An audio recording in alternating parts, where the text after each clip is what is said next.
Good afternoon, everyone. My name is Angela Joana Gordo Naranjo, and I belong to Colombian Education Group, number 551035-43. This is the analysis I have done about the video I just suit education, where the author pretends to make the difference, to establish the difference between the education we had some years ago and the education we have now. And truly, it hasn't changed that much. But I have to say that at the beginning, education was more like teacher-centered because, for example, I have talked to my mother and my aunts, and they said that everything had to be memorized, and the teacher was always like the center of the class, and the teacher was always right, and the person who had the power and the knowledge in the classroom.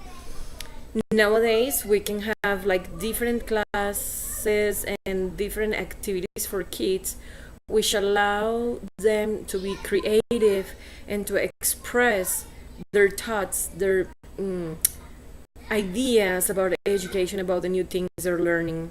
For example, I love the classes where we have multiple intelligences exercises and different tasks that are assigned to different kinds of learning systems. For example, the kids who love kinesthetic activities, or when we have visual learners, and when we have auditive learners.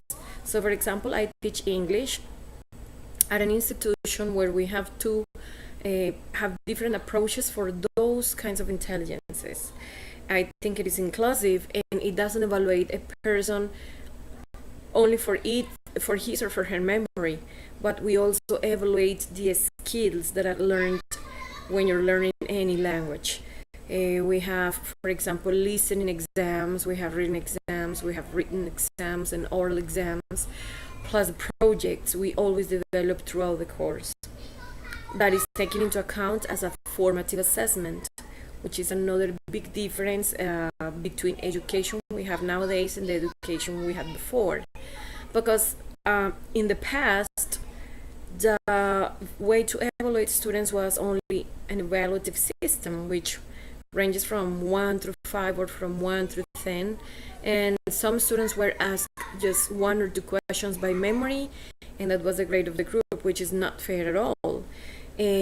Now we have that formative assessment, which is a everyday rehearsal with students, which implies dialogue, which implies recognizing the students' skills, and to allow them to work on different activities that don't kill their creativity, that don't kill collaborative work, as the author says in his rep video.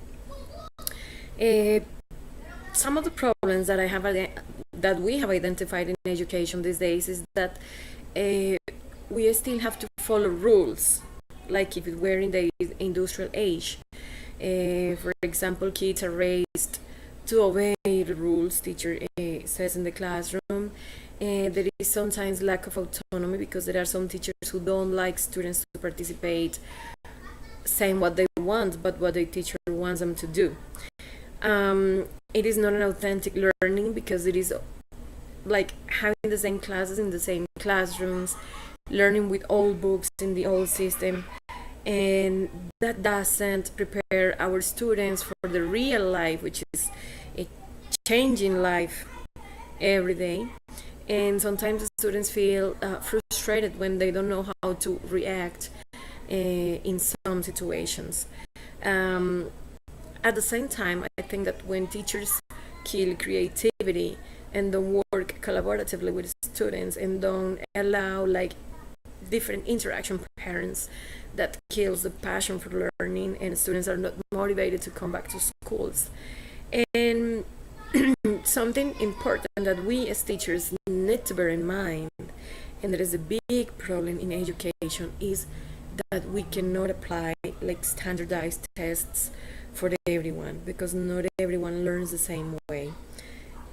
It was in the past when we had the same all exams and we were evaluated with the same scale, but now it is is really different. We have different learners. We have people who are really stimulated by the internet, by the social media, so they learn different and they learn faster than we did.